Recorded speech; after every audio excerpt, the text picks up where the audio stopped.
কেউ নৌকা ভাড়া করে ভেসে বেড়াচ্ছেন বিশাল জলরাশির বুক চিরে, কেউ পানিতে পা ভিজিয়ে হাঁটছেন, কেউ সাঁতার কেটে করছেন গোসল, আবার কেউ বা বাইক চালিয়ে উপভোগ করছেন সমুদ্র সৈকতের আমেজ।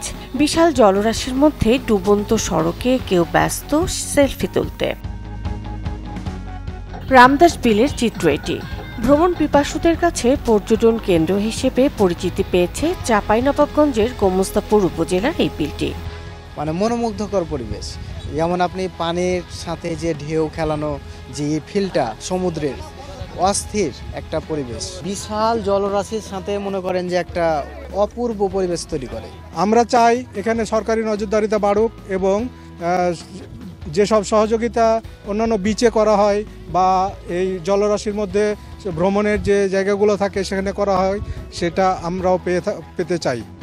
জেলায় অন্য কোনো বিনোদন কেন্দ্র না থাকায় পর্যটকরা ঘুরতে আসেন এখানে। জানান এখানে এসে কক্সবাজার ভ্রমণ করতে না পারার আক্ষেপ কিছুটা হলেও মেটাতে পারছেন তারা। তাই রামদাস বিল মিনি কক্সবাজার হিসেবেই পরিচিত তাদের কাছে। এখানে ঘুরতে এসে খুবই ভালো লাগছে, পরিবেশটা একদম মনে হচ্ছে যেন কক্সবাজারে চলে এসেছে, এতটাই সুন্দর। এবং এখানে আমরা প্রায় 1 ঘন্টা মতো নৌকায় ভ্রমণ করলাম, সেই ভ্রমণটা খুবই দারুণ ছিল। সুন্দর একটা মনোমুগ্ধকর পরিবেশ, পাশে ইন্ডিয়া, দুই পাশে পানি, মিডিল দিয়ে রাস্তা, খুব সুন্দর একটা পরিবেশ। সীমান্তবর্তী জেলা হওয়ায় বিলের পাশ দিয়ে ভারতীয় সীমানা। সন্ধ্যা হলেই ভারতীয় সীমান্তে জ্বলে ওঠে ফ্লাডলাইটের আলোয় আরো অনন্য হয়ে ওঠে রামদাস বিল। অত্যন্ত আমি মুগ্ধ হয়েছি, এখানে অনেক সুন্দর পরিবেশ, ন্যাচারালি আমরা এটা ফিল করছি। তো এখানে আসার পরে আমি যেটা দেখেছি যে এখানে প্রশাসনিক কোনো নজরদারি নেই কোনো বসার সুব্যবস্থা। বিলটির প্রাকৃতিক পরিবেশ, অপার সৌন্দর্য ও বিশাল জলরাশি পর্যটকদের মুগ্ধ করলেও তাদের অভিযোগ নৌবিহার সহ দর্শনার্থীদের জন্য নেই তেমন সুযোগ সুবিধা। প্রশাসনের একটু নজরদারিতেই বিলটি হয়ে উঠতে পারে এই অঞ্চলের অন্যতম পর্যটন কেন্দ্র।